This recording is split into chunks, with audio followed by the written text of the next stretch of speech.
14 जून 2020 मुंबई का एक शांत सा रविवार। लेकिन उस दिन एक खबर आई जिसने पूरे देश को हिला दिया। बॉलीवुड का एक चमकता सितारा सुशांत सिंह राजपूत अपने ही घर में मृत पाए गए। पहली नज़र में एक आत्महत्या, लेकिन क्या कहानी इतनी सीधी थी? जैसे जैसे दिन बीतते गए सवाल बढ़ते गए। एम्स की रिपोर्ट आई जिसने कहा कि यह सुसाइड बाय हैंगिंग था, मगर कुछ विशेषज्ञों ने चुपचाप इस रिपोर्ट पर सवाल उठाए। सीबीआई ने केस अपने हाथ में लिया। महीनों तक जांच चली, लेकिन आज तक कोई फाइनल क्लोजर नहीं।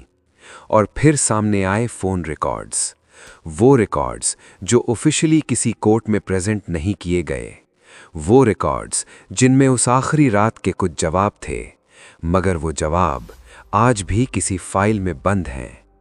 ये कहानी सिर्फ एक मौत की नहीं है, ये कहानी है एक सिस्टम की, एक ऐसे सिस्टम की जो सवाल दबाता है, जो सच को धीरे धीरे खामोश कर देता है। सुशांत सिंह राजपूत, एक नाम जो बिहार के पटना से निकला था। कोई फिल्मी बैकग्राउंड नहीं, कोई गॉडफादर नहीं, बस एक सपना था और उसे पूरा करने की जिद। उसने टीवी से शुरुआत की, पवित्र रिश्ता में लाखों दिलों में जगह बनाई। फिर बॉलीवुड आया और सुशांत ने पीछे मुड़कर नहीं देखा। काई पोचे, detective Byomkesh Bakshi, MS Dhoni, the untold story. हर किरदार में वो खुद को डुबो देता था। देश ने उसे अपना माना, मगर बॉलीवुड के भीतर एक और दुनिया थी। एक ऐसी दुनिया जहां आउटसाइडर को कभी पूरी तरह अपनाया नहीं जाता, जहां फिल्म्स छीनी जाती हैं, अवार्ड्स रोके जाते हैं, इंटरव्यूज कैंसिल होते हैं। सुशांत के करीबी लोगों ने बताया वो इस नेपोटिज्म से टूट रहे थे, मगर टूट कर भी वो रुके नहीं। उन्होंने अपनी डायरी में 50 ड्रीम्स लिखे थे। माचू पिचू जाना, टिक। नासा जाना, टिक। अपनी एक टेलीस्कोप खरीदना, टिक। वो आदमी जीना चाहता था, वो सितारों को देखता था। तो फिर उस सुबह क्या हुआ? 14 जून 2020 सुबह 10:30 बजे बांद्रा के माउंट ब्लॉन्क अपार्टमेंट में सुशांत के घर का दरवाजा तोड़ा गया। अंदर वो फैन से लटके हुए मिले। मुंबई पुलिस मौके पर पहुंची, सीन देखा गया, पंचनामा बना और कुछ ही घंटों में मीडिया को बता दिया गया सुसाइड। मगर जो लोग उस सीन पर थे उनमें से कुछ ने बाद में कहा बॉडी की पोजीशन अनयूजुअल थी, रूम में कुछ चीजें मिसप्लेस थीं, और वो दुपट्टा जिससे रिपोर्टेडली उन्होंने जान दी, उसकी फॉरेंसिक एग्जामिनेशन को लेकर बाद में गंभीर सवाल उठे। मगर मुंबई पुलिस ने जल्दी में बिना किसी अरेस्ट के इन्वेस्टिगेशन को एक डायरेक्शन में मोड़ दिया। 56 लोगों के बयान लिए गए। कोई FIR नहीं, कोई सस्पेक्ट नहीं, कोई चार्जशीट नहीं।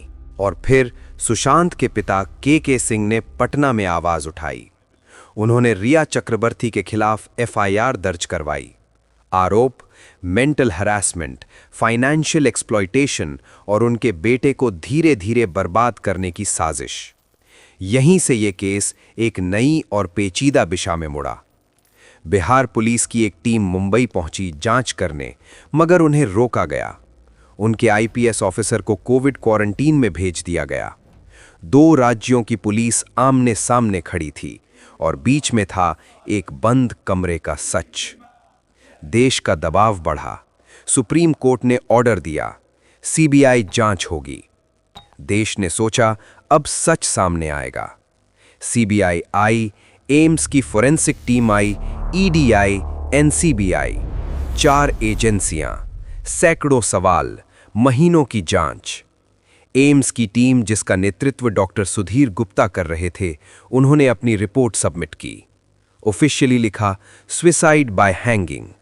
मगर कुछ समय बाद डॉक्टर गुप्ता ने खुद मीडिया में बयान दिया कि उन पर दबाव था, कि कुछ ऑब्जर्वेशंस थे जो रिपोर्ट में दर्ज नहीं हुए।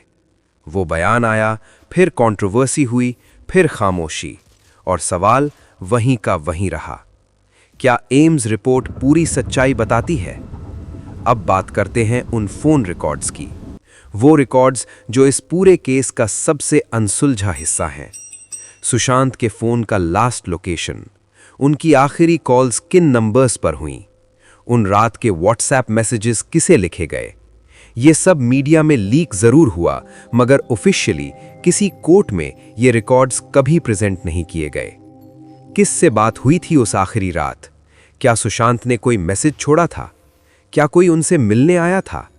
ये सवाल सीबीआई की फाइल में बंद है, और वो फाइल आज 2026 में भी पब्लिक नहीं हुई।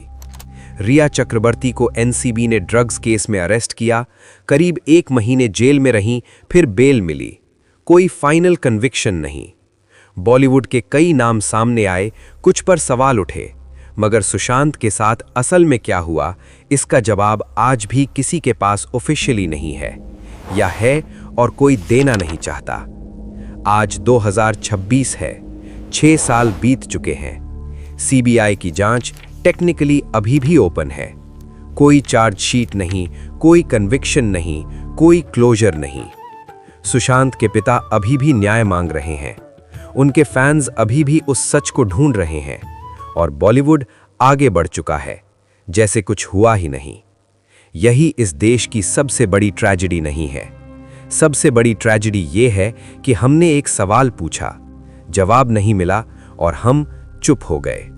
सुशांत सिंह राजपूत सिर्फ एक एक्टर नहीं था, वो उन लाखों लोगों की उम्मीद था जो बिना किसी सपोर्ट के कुछ बनना चाहते हैं, मगर सिस्टम ने उसे एक केस नंबर बना दिया, और वो केस नंबर किसी शेल्फ पर धूल खा रहा है। सच कभी मरता नहीं, मगर इस देश में सच को जिंदा रखने के लिए बहुत हिम्मत चाहिए। सुशांत, तुम्हारे सवाल अभी बाकी हैं।